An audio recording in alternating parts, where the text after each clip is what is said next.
Good evening, I'm Clarice Tinsley. Search and rescue efforts will continue throughout this night in the Oklahoma City suburb of Moore. The still climbing death toll stands at 51 for now. It is expected to rise.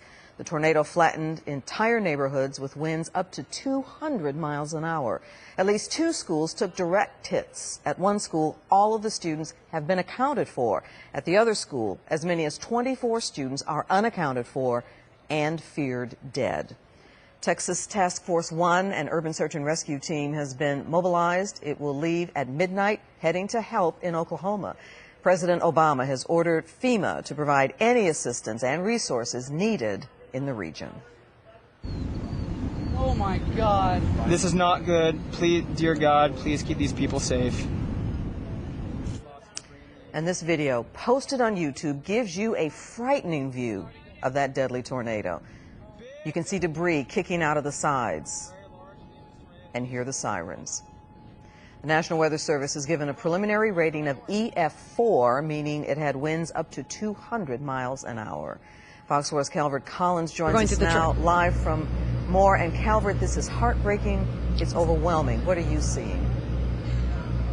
Oh, it is. I mean, Clarice, we've seen people walking in and out of their neighborhoods to the Home Depot here, which is the command center for all of the disaster relief organizations, nonprofit agencies. This is the Salvation Army's truck that has set up kind of a food buffet essentially for people, for volunteers. They're going to be trucking some of that food into this badly hit neighborhood. I think we have some video of the Plaza Towers neighborhood that was just leveled by this tornado this afternoon, with the National Weather Service saying it was an E4 tornado that hit about 3 o'clock. 30 square miles of Moore, Oklahoma just leveled within 40 minutes. 51 confirmed dead, 7 children, and unfortunately the state medical examiner believing that number will rise. Still over 100 patients in the hospital, 70 of those are children.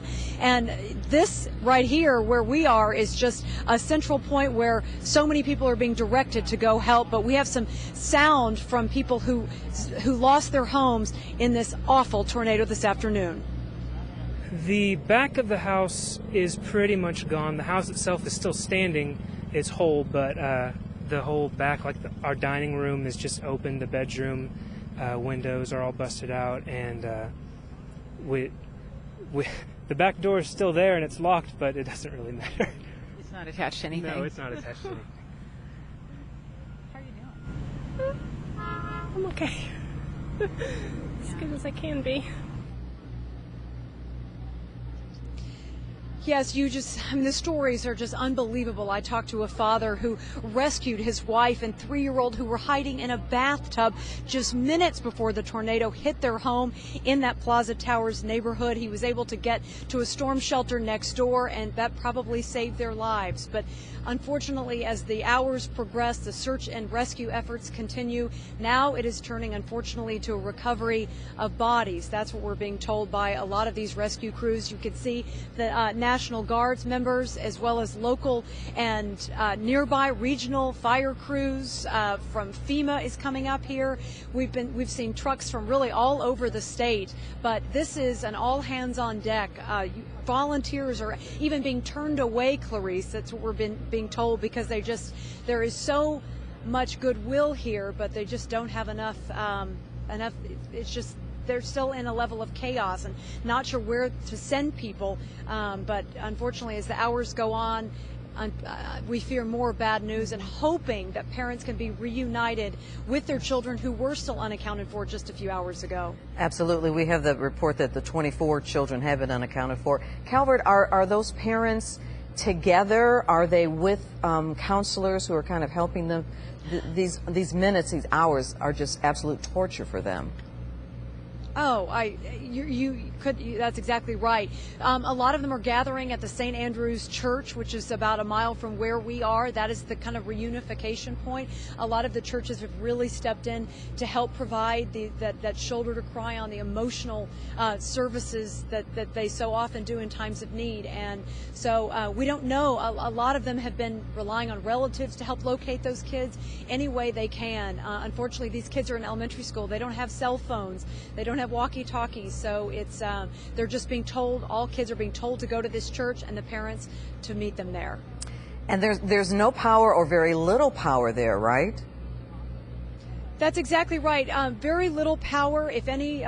Most are running on generators. Anything that you see lit up. We're standing outside a very large Home Depot, which has. We've seen the Humane Society gather here. This is kind of the central focal point, the meeting point, command center.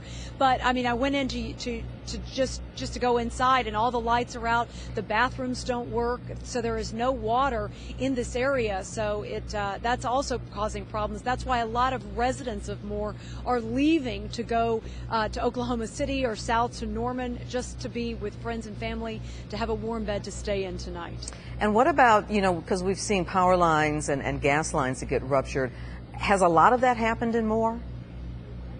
That's what the Governor Mary Fallin said in a press conference about 2.5 hours ago. She said that they were still dealing with a lot of down power lines, and I-35 is still shut down for miles between Oklahoma City to the north and just south of Moore. So it's hard for those utility trucks to get here from the south to be able to access. That's been the most difficult thing, is getting in and out of this town of population, 55,000 people. They certainly weren't prepared for this. And Calvert, we look at this video and it's impossible to take it in. It really is. And yet we know there's so much suffering in Oklahoma. Thank you very much for the comprehensive coverage from you and your photographer tonight. Calvert Collins live tonight in Moore, Oklahoma.